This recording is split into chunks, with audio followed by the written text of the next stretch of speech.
Muy bien, comienzo. Muy buenas noches para todos. Que Dios los bendiga. Qué lindo. Me encantó la invitación, Osvaldo querido, después de estar con ustedes. Muchas gracias por la confianza. Y bueno, acá nos metemos para ir derecho a la cuestión en esta preciosa trilogía de juicios de Pablo.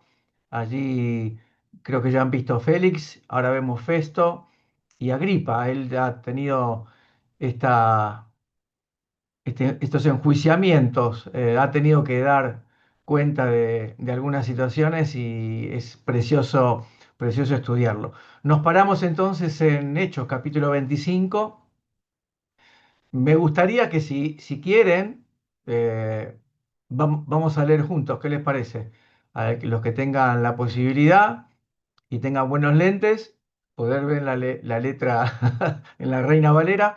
Vamos a estar leyendo del versículo 1 al 12, pero no se apuren, que antes vamos a hacer una breve introducción, pero vamos a estar compartiendo, compartiendo juntos. Vamos a ver primero dos cuestiones. Primero nos vamos a meter a ver quién era Festo. Acá Pablo está compareciendo ante este señor. Así que vamos a conocerlo un poquitito a él, que eso nos va a clarificar bastante. Y también vamos a estar viendo la situación legal de Pablo.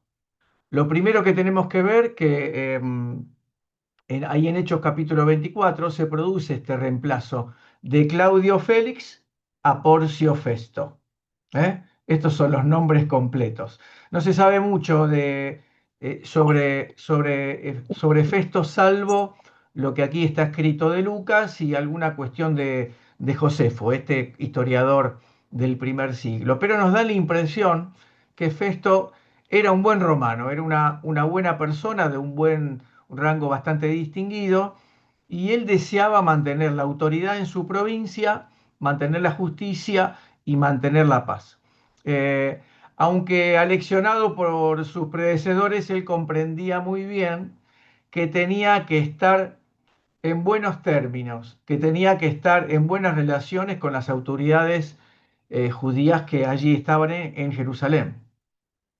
Eh, en este contexto, el culto judaico con sus sectas y con sus partidos, eh, y con la complicación también del impacto del crecimiento del cristianismo, para Festo esto era algo bastante extraño y andaba un poco a tientas tratando de conocer y de comprender todas estas enigmas que se le estaban sorteando.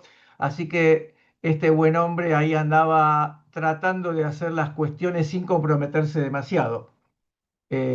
Félix, su antecesor, indudablemente no fue un buen gobernante, no fue un buen hombre, y le había dejado este pequeño problemita acá a Don Festo con un personaje bastante importante y trascendente como era Pablo. Esto es lo que queremos decir de Festo. Y lo que vamos a ver ahora es un poco la situación legal de Pablo. Como dijimos antes, si Félix hubiera cumplido bien con su deber de buen juez, ya Pablo tendría que haber estado suelto, porque las acusaciones que se le hacían a él carecían de evidencia. Pablo hubiera estado libre. Sin embargo, Festo se encontró con este agitador y él tuvo que volver a abrir el proceso. Pablo se hallaba después de 2 años en una manera legal igual a la anterior, así que él estaba cumpliendo este encarcelamiento. Festo quería poner fin a esta situación legal de Pablo, y Pablo quería evitar este enjuiciamiento y esta condena. Él no quería ir a Jerusalén porque evidentemente allí en esa ciudad la influencia de estos líderes políticos era mucha, y también tenemos que tener en cuenta esto, que estaban unos fanáticos ultra descarnados llamados celotes que lo querían ver muerto. Esa es la realidad. Eh, Tenemos que decir que quizás Festo no suponía tamaña dimensión y semejante peligro al que estaba sometido Pablo. Peligro de linchamiento realmente por esta banda fanatizada. Así que conocimos en voy un poco rápido para poder dedicarnos después a leer. Vimos quién es Festo y vimos un poquitito la situación legal de Pablo. Les quiero también ahora presentar dos cosas. Vamos a leer del 1 al 12, si lo tienen ustedes preparado, vamos a ir leyendo versículo por versículo, pero quiero hacerles dos grandes divisiones. Primero del 1 al 5. Vamos a leer esta primera parte viendo a Festo y la relación que él tenía con el Sanedrín. Esto es del versículo 1 al 5.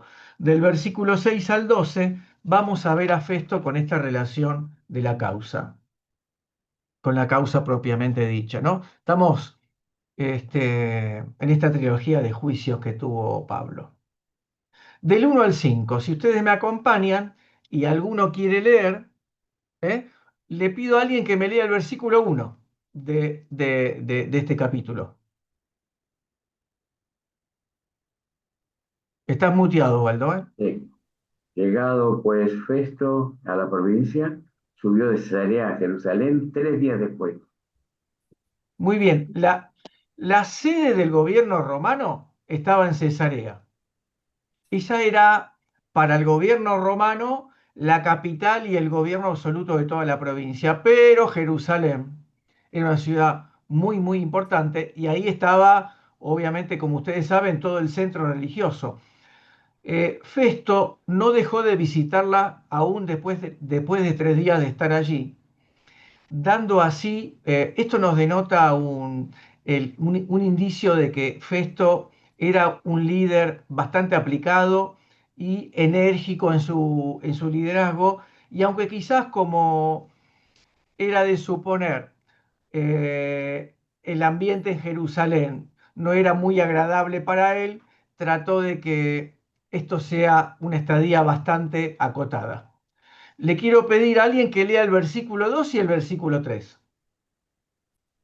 Y los principales sacerdotes y los más influyentes de los judíos se presentaron ante él contra Pablo y le rogaron, pidiendo contra él como gracia que le hiciese traer a Jerusalén, preparando ellos una celada para matarle en el camino. Muchas gracias, Andrés.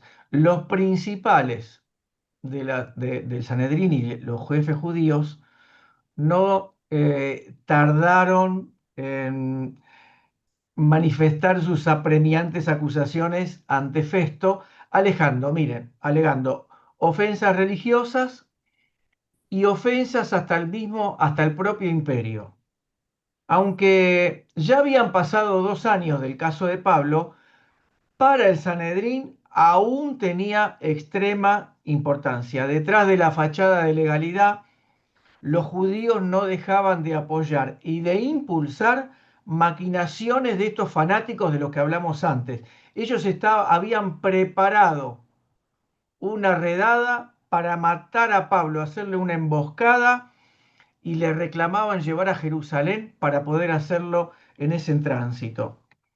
Eh, un asterisco acá de reflexión antes de seguir con el versículo 4. El encarcelamiento de Pablo por 2 años vemos que fue realmente una provisión divina. Y ustedes me van a decir por qué. Es como que el Señor lo cuidó durante 2 años, lo protegió de las maquinaciones que había contra él. También, aunque a ustedes les parezca mentira, no fue un precioso periodo de descanso después de los pesados años de servicio misionero y no dejó de prepararlo para los retos que vendrían en el porvenir. Pablo sabía muy bien que de tener un buen juicio y justo, él tendría que ser liberado y absuelto. Por eso no quería ir a Jerusalén. Ustedes si ven 2 capítulos para atrás, no sé si acompañaron la lectura o el estudio en Hechos 23, ahí inicia el lanzamiento de este destructivo plan de los celotes para poder matar a Pablo. Seguimos con otro asterisco más que yo les quiero compartir. que realmente me llamó la atención a mí como para poder compartirlo con ustedes. Qué tremendo que es ver que en manos de líderes políticos, líderes religiosos trabajando contra los intereses del Dios de los cielos. ¿Cómo puede ser esto? Si vemos la historia de la iglesia a lo largo de los siglos, vemos cuántos desastres fueron hechos en el nombre de Dios, ¿no es cierto? Les dejo esto como reflexión y que el Señor nos libre, obviamente, de tal cuestión. Vamos a leer el 4 y el 5. ¿Qué les parece? Alguien que también tenga el deseo de poder hacerlo. Versículos 4 y 5. Pero Festo respondió que Pablo estaba custodiado en Cesarea, a donde él mismo partiría en breve. Los que de vosotros puedan, dijo, desciendan conmigo, y si hay algún crimen en este hombre, acúsenle. Muchísimas gracias.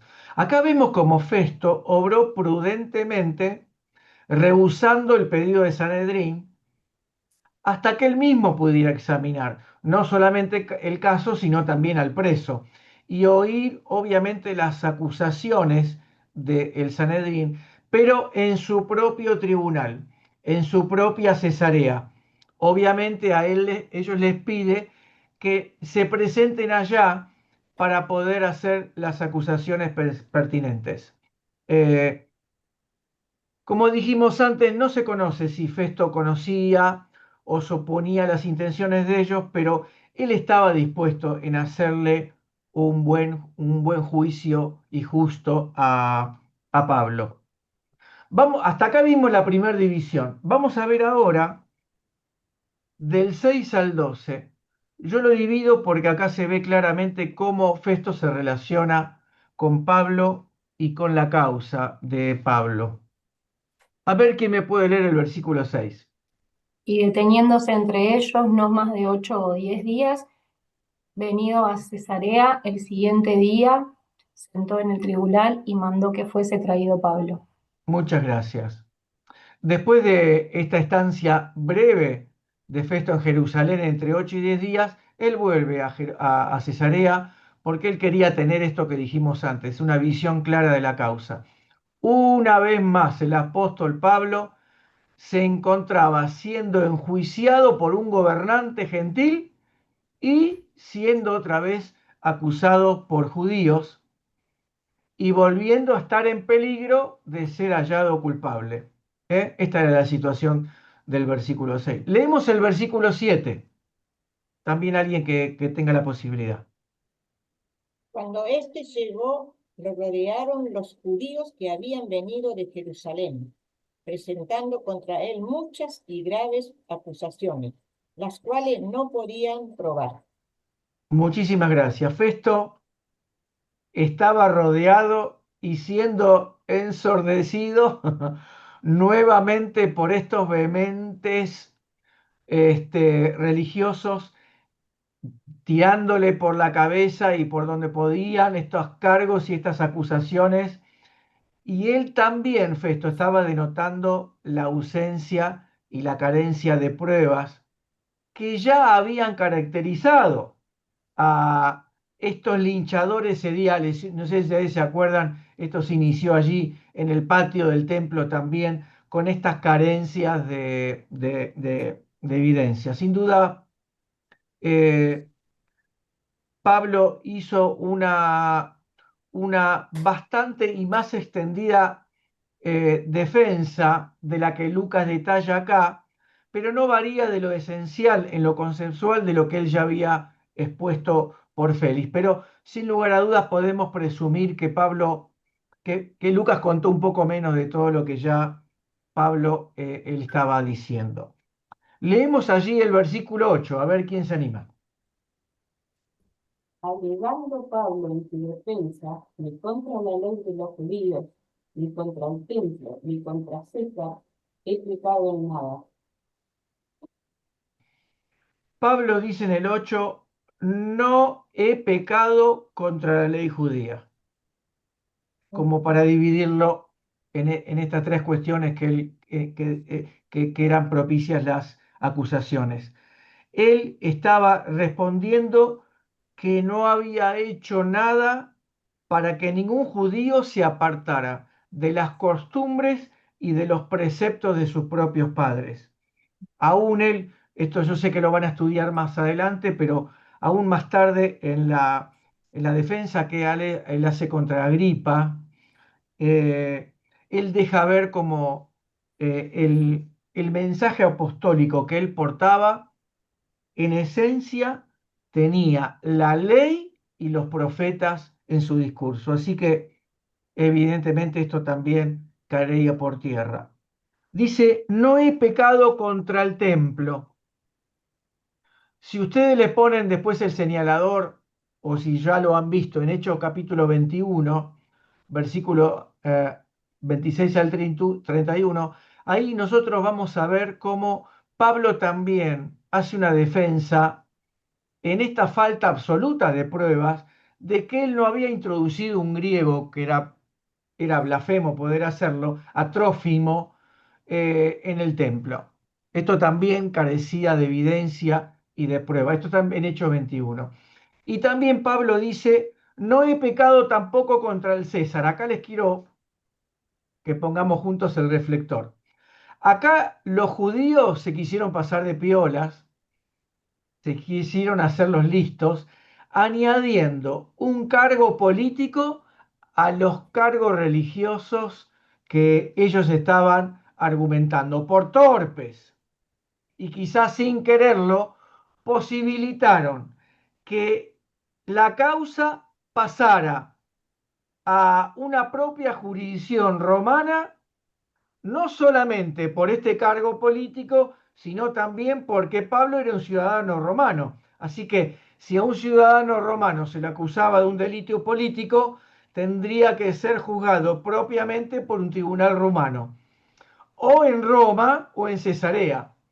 Así que realmente movieron bastante mal en el tablero de ajedrez su jugada. Un asterisco también de reflexión de este versículo 8, que tiene que ver con nosotros, sus hijos. En el mismo caso del Señor Jesús, estos judíos hicieron lo mismo. Trataron de predisponer al acusado preso contra el mismo imperio romano. Miren, no lo lean, pero búsquenlo. Alguien que vayan a buscar Lucas 23:2. Vamos a ver allí la situación del Señor Jesús contra Pilato, cuando estaba con Pilato. Juan 19:12. Vamos a ver allí los argumentos de los principales líderes judíos contra el preso, en este caso del Señor Jesús, para poder ponerlo en contra del imperio romano. También ponerle un señalador en Hechos 17, versículo 1 al 19. Allí vas a ver una situación que se da en Tesalónica contra Pablo y Silas, donde tratan de levantar una turba y otra vez argumentando delitos políticos contra ellos. En la historia de la Biblia hubieron muchos al margen de Pablo y del Señor, que también fueron acusados injustamente. Si ustedes recuerdan a José, ¿no? Como fue acusado injustamente, y a Daniel. Ellos, al igual que nosotros, queridos hermanos y hermanas, seguidores y servidores de Jesús, fueron objetos de falsas acusaciones. ¿Quién me puede leer Apocalipsis capítulo 2, versículo 10? Allí vamos a ver cómo el acusador de nuestras almas se levanta como en la época de José, como en la época de Daniel, como en la época del Señor, como en la época de la historia narrada por Lucas en el quinto evangelio, como así se lo llama de Hechos, también contra nosotros. ¿Qué dice Apocalipsis capítulo 2, versículo 10? No temas en nada lo que vas a padecer. He aquí el diablo echará a algunos de vosotros en la cárcel para que seáis probados y tendréis tribulación por 10 días. Sé fiel hasta la muerte y yo te daré la corona de la vida. Gracias, Osvaldo. ¿Recuerdan ustedes en Job, capítulo 1, versículo 6, donde el mismo diablo se presenta delante de Dios? Aunque Dios mismo le dice, ¿vos lo viste a mi hijo Job? Sí, pero ahí empezó, prendió la ametralladora y empezó a tirarle, ¿no? Al mismo Job. Romanos capítulo 8, versículo 33 y 34. A ver, ¿quién me lo lee? Andrés, si lo tenés. Romanos 8, 33 y 34. ¿Qué dice? ¿Lo tenés? Tengo yo, ¿sí? Sí, ¿Lo leo? Dale. Romanos 8, 33 y 34, Osvaldo. ¿Quién acusará a los escogidos de Dios? Dios. Dios es el que justifica. ¿Quién es el que condenará? Cristo es el que murió, más aún, el que también resucitó, el que además está a la diestra de Dios, el que también intercede por nosotros. Gloria a Dios, ¿no? Aleluya por esto. Miren quién nos defiende, hermanos. Miren quién nos defiende, si Él está con nosotros, quién se va a poner adelante, ¿no? Por eso le damos gloria a Cristo por esto. Vamos al versículo 9, vamos un poquitito más rápido. A ver quién me lo puede leer. Versículo 9. Pero Festo, queriendo congraciarse con los judíos, respondiendo a Pablo, dijo, ¿quieres subir a Jerusalén y allá ser juzgado de estas cosas delante de mí? Vamos a ver acá, aunque ya dijimos que Festo era un buen hombre, un buen gobernante, vemos que él vacila. Evidentemente, hermanos, Lucas no lo muestra abiertamente, pero la presión a la que fue sometido por los judíos este buen hombre Festo era apoteótica, realmente. Y él no quiso dejar de congraciarse con ellos para tener una buena relación, como habíamos dicho al principio, ¿se acuerdan? Él quería mantener la paz y la gobernabilidad en la provincia, y obviamente a estos inquietos judíos los tenía que tener calmos. Le pregunta y le propone a Pablo, ahí de manera a modo de sugerencia, si quería ser juzgado en Jerusalén. Obviamente, al margen de toda esta presión que le estaba haciendo el Sanedrín y al margen de todo este preconcepto de que tenía que ser, de que tenía que estar en buenos términos, eh, realmente vemos la dificultad que tenía Festo para poder llegar a una decisión, porque se le agregaba algo más. Era un ciudadano romano. No, no, no era fácil la cuestión.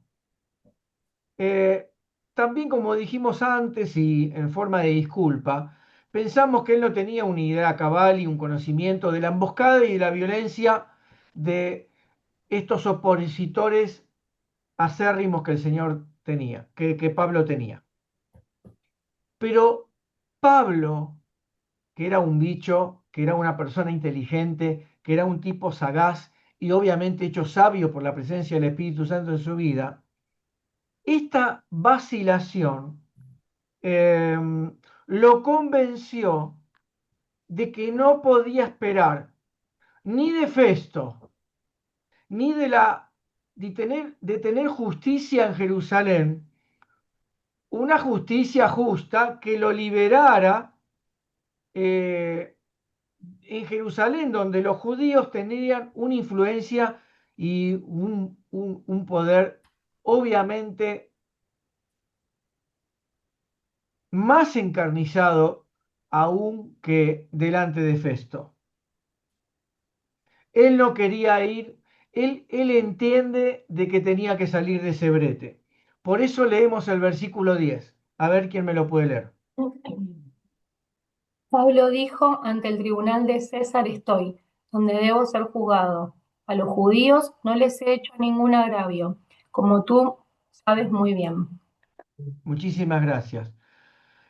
Ante el tribunal de César estoy, así que a él apelo. Seguramente, por esto que estábamos diciendo antes, que por esta vacilación de Festo, Pablo presintió este complot que tenían los judíos para él. Miren lo que le quiero decir acá. Quizás por sentido común, Pablo, porque conocía bien a estos líderes religiosos que tenía enfrente, él pudo presentir este complot y dijo, de ninguna manera me voy para allá, prefiero apelar a César. O fue por sentido común o porque realmente el Espíritu Santo le reveló de esta situación y le impulsó a él lanzar esta apelación a César. Ante el tribunal de César estoy, apelo estar frente y en persona a César. ¿Quién me lee el versículo 11?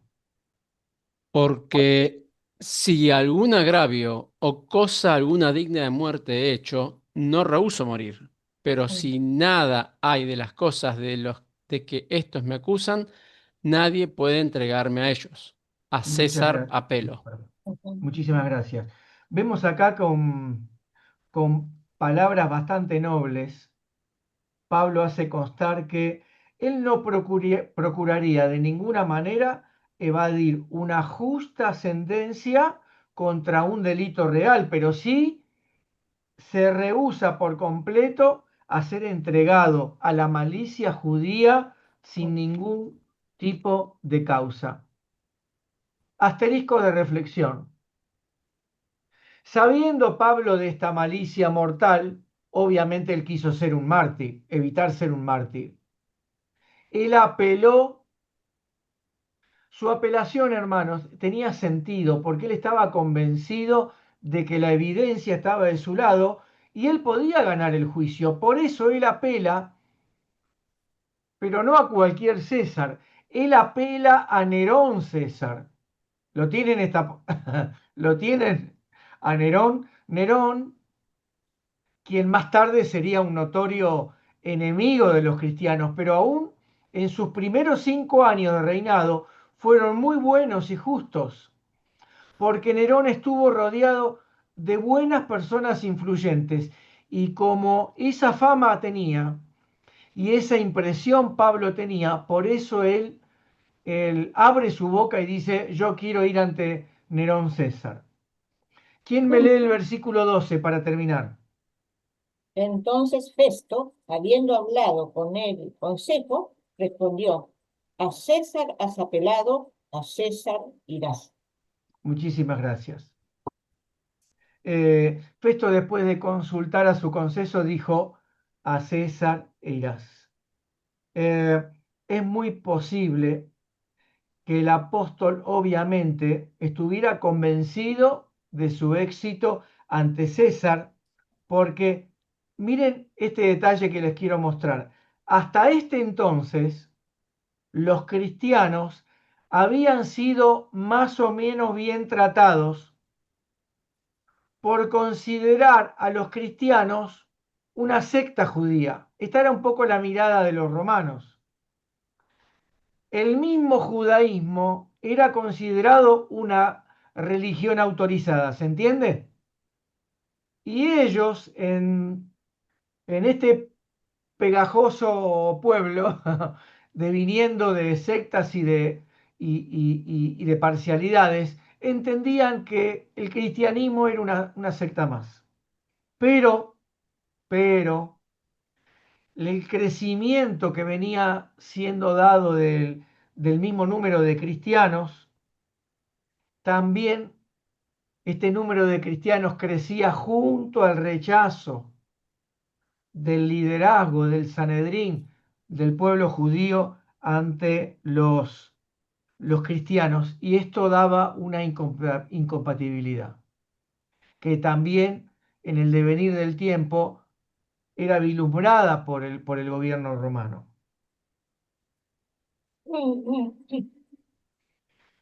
Si Pablo fuese juzgado y liberado en Roma, hubiera establecido un precedente que serviría, imaginen ustedes la jugada, la estrategia de ajedrez de Pablo. Pablo quería ir a Roma porque si él era liberado en Roma, estaba estableciendo una protección de todos los cristianos en todo el imperio, porque él ya había recibido, los cristianos ya habían recibido un guiño, un pequeño beneficio en un procónsul de Acaya llamado Galión. Esto lo van a ver en Hechos capítulo 18. Era una estrategia sublime de Pablo, porque ya tenía jurisprudencia. Este beneficio dado por Galión, él lo quería llevar ahora al mismo Roma. Y si Nerón César le decía que sí y lo liberaba, evidentemente podían tener una cobertura. Y esto es lo que Pablo buscaba.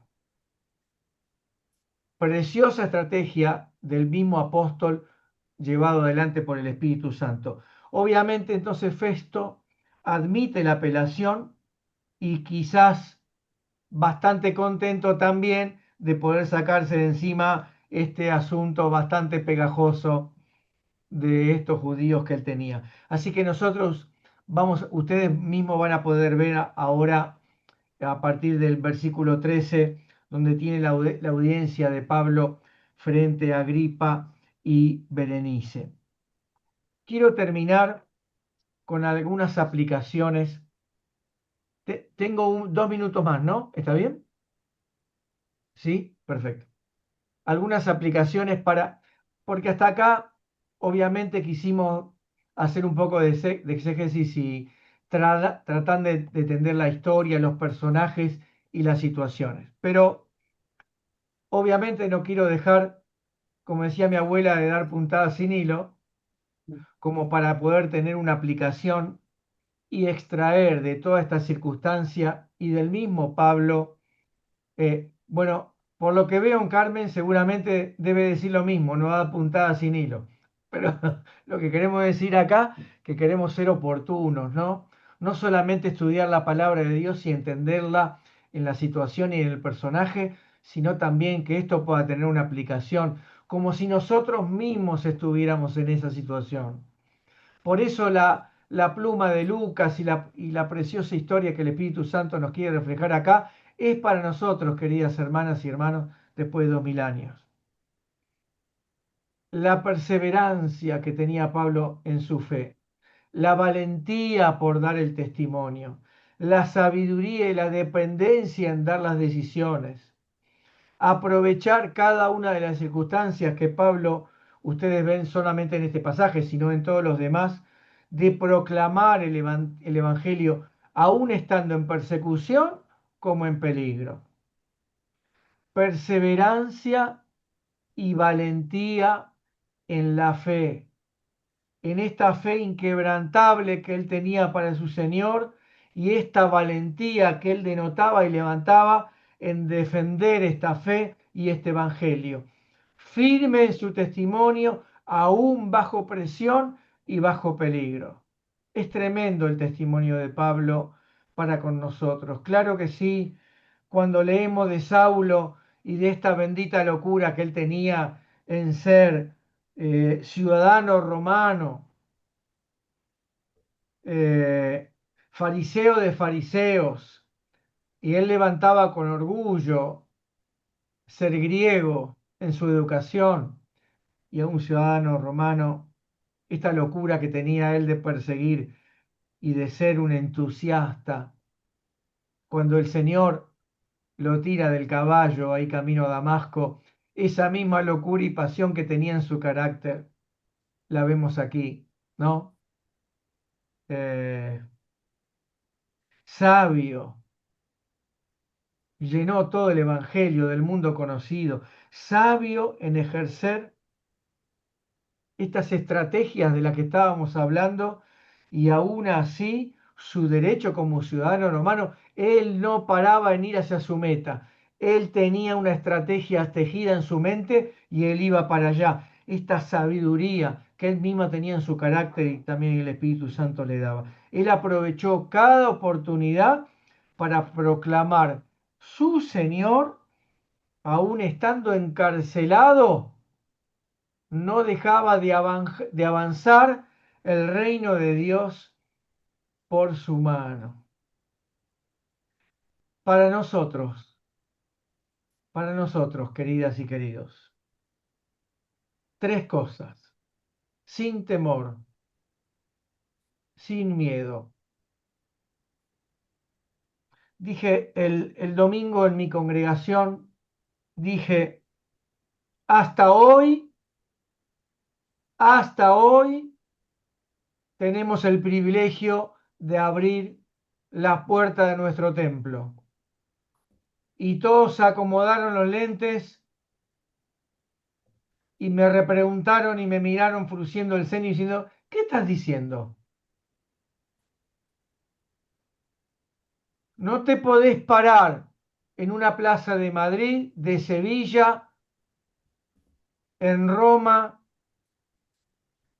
en la misma Atenas. Hoy los cristianos no se pueden parar a predicar Juan 14:6 porque les hacen un juicio.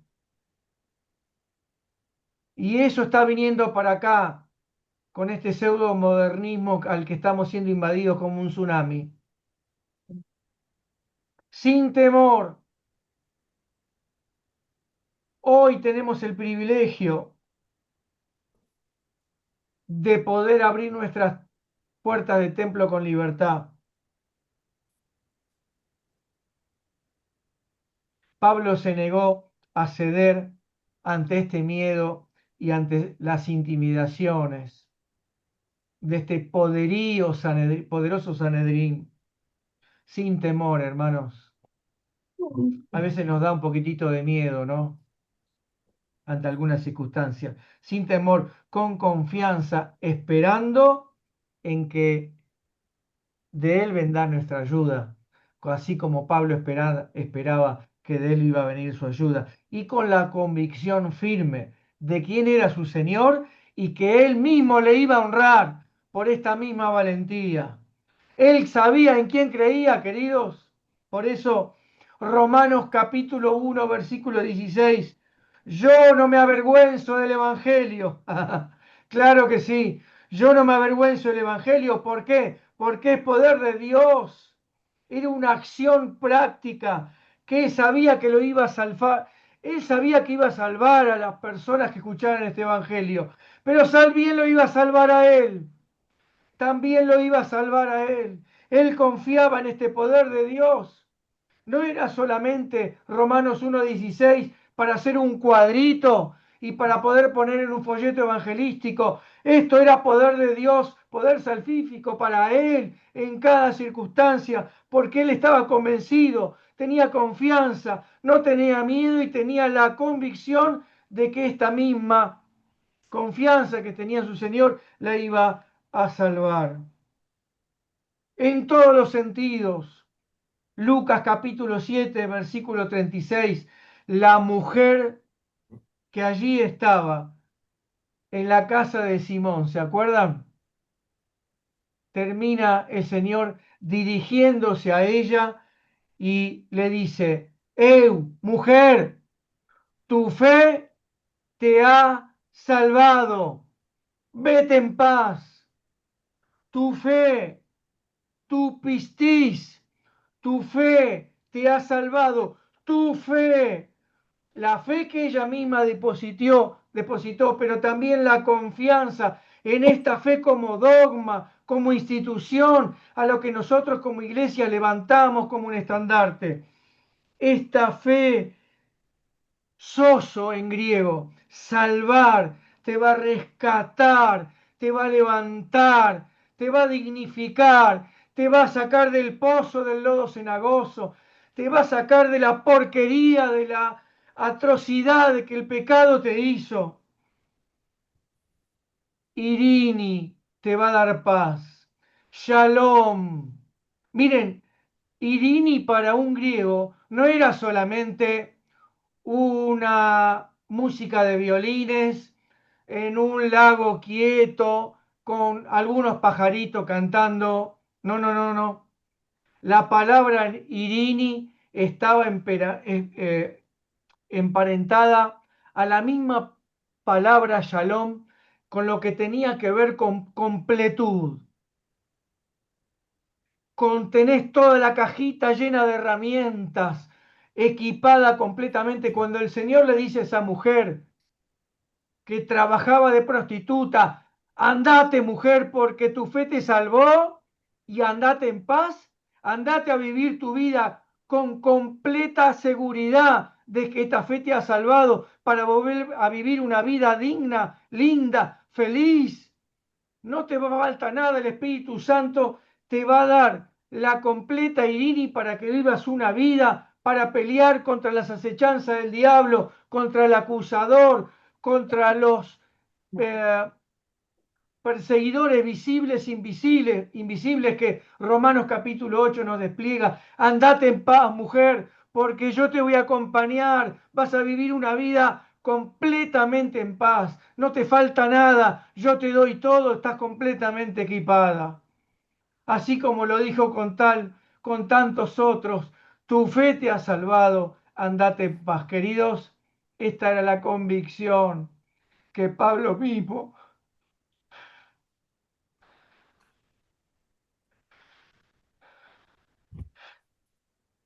que mismo Pablo había visto. Esto le había hecho eco en su corazón. La misma palabra de Lucas 7. Él las agarró allí camino a Damasco. Dice, esto me salvó por la eternidad. Esto me salvó por la eternidad. El mismo apóstol dijo, no me importa nada mi vida. No me importa nada, Señor, te la entrego.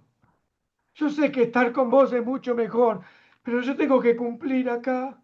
¿Dónde estamos nosotros hoy? ¿Dónde está hoy Saki? Me mató, querido Aldo, volver a estudiar este pasaje. Me da vergüenza.